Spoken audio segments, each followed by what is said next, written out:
नमस्कार जय जगन्नाथ मु वेलकम करुच्ची मोर doctor healthy baby pregnancy tips channel को आज आम मैंने डिस्कसन करवा कि गर्भावस्थार आपंकर केते मासरे पिला बुलिबा आरंभ करे पेट भितर केबेठारु आपण ध्यान रखिए दिन को केते थर बुलिबा दरकार केमिति गणिबे सब विषय डिटेल से जानिबा। यदि मो वीडियो प्रथम थर देखुछंती ताहले मो चैनल टी को सब्सक्राइब करके पाखरे थिबा बेल घंटी की दबाई देबे जोथि मु जेते भी इन्फॉर्मेटिव वीडियो आनिबी प्रेग्नेंसी रिलेटेड सर्वप्रथमे आपण माने देखिबे। गर्भावस्थार कोन हुए प्रथम 3 मास जोड़ा थाए अप टू 12 वीक्स रे बेबी बहुत छोट थाए तो आपनकर मूवमेंट बिल्कुल फील हुएनी किंतु द्वितीय तृतीय 2 मास रे आपनकर सेकंड ट्राइमेस्टर जोड़ा अछि सेतिरे मूवमेंट टिके फील हुए धीरे धीरे स्टार्ट हुए बट समस्त को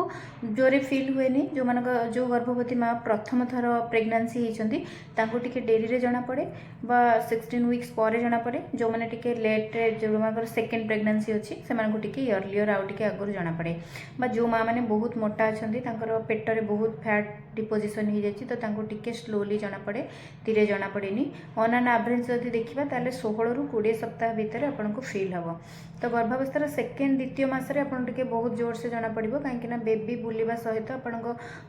पिलार भी ग्रोथ हो जाए तो आपको भलरे जना पड़िबो किंतु आपन केबेठारु ध्यान देबा दरकार बेला बुलिबाटा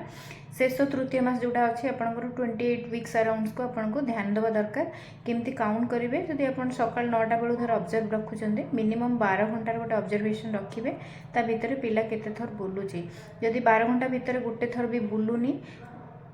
ताहले इमिडिएटली जाकि आपण कंसल्ट डॉक्टर जी अच्छा कंसल्ट करेंगे किसी असुविधा थाईपे जदि 12 घंटा भितर 10 थर बुली जाऊँगी देन आपको किसी प्रॉब्लम ना पिला भलरे मूवमेंट कर पिला भितर स्ट्रेस भी नहीं जदि आउ गोटे आपंकर डीएफएमसी चार्ट मेंटेन करने दि जाए से केमती करेंगे आप खाद्य खाइबार 1 घंटा पर ब्रेकफास्ट पर लंच पर डिनर पर कर सारापर मिनिमम टिके रिलैक्स रहिबे रिलैक्स रहिबा आपण 10 ରୁ 15 मिनिट्स टिके चलबुला करके 1 घंटा आपण लेफ्ट साइड बा बां कर माड़ी सोई पारिबे पेटर हाथ रखिबे ता भितर बेबी केथर मूवमेंट करछि मूवमेंट जोटा आपनकर वाइब्रेशन टाइप रो फील हुए सेडा ही मूवमेंट केते थर बुलुछि आपण ताको मार्क रखिबे ब्रेकफास्ट पर सेम करिवे लंच पर सेम करिवे डिनर पर सेमती करेंगे 3 घंटा मिसेकी अपन काउंट करेंगे जदि मोर देन 10 to 12 होची ताले बेबी मूवमेंट भलरे होची लेस देन जदि 10 होची 3 घंटा मिसेकी ताले आपनकर कंसल्ट डॉक्टर जी अछंती तांको इमीडिएटली कंसल्ट करेंगे से आपनकर हार्ट बीट टेस्ट करके देखिए टेस्ट करके देखले जदि किसी रेगुलर आछि ताले आपनकर एनएसटी परीक्षा गोटे करेंगे जोटा कि नॉन ट्रेस टेस्ट बोली कहते से गोटे पेटरे बेल्ट बांधिकी आपनकर 20 मिनिट गोटे ऑब्जर्वेशन करती छुआर हार्ट बीट केमती कौन चलुची जदि सेटा ठीक ठाक अच्छी किसी डरबार नहीं किंतु जदि आपन छुआटा बुलूनी बेसी पैनिक हेबेनी किंतु कन्सियस रहिबे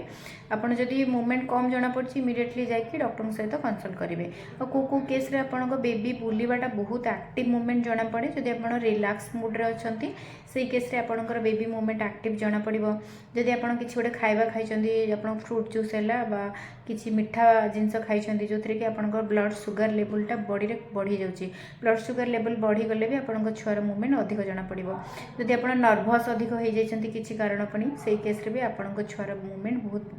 जोर जोर से हम एक्टिव मूवमेंट फील हम से आपड़ जदि किसी असुविधा होची इमीडिएटली जाकि कंसल्ट डॉक्टर जी अच्छा कंसल्ट करेंगे ऑन एन एवरेज देखला बेलू आपंकर 7 मास ऑनवर्ड्स आपको बेबी मूवमेंट बहुत भलरे फील हम आपन सेटा काउंट करवा स्टार्ट करेंगे। थैंक यू सो मच जदि मो वीडियो इनफॉर्मेटिव अच्छी ताले लाइक शेयर सब्सक्राइब कमेंट करेंगे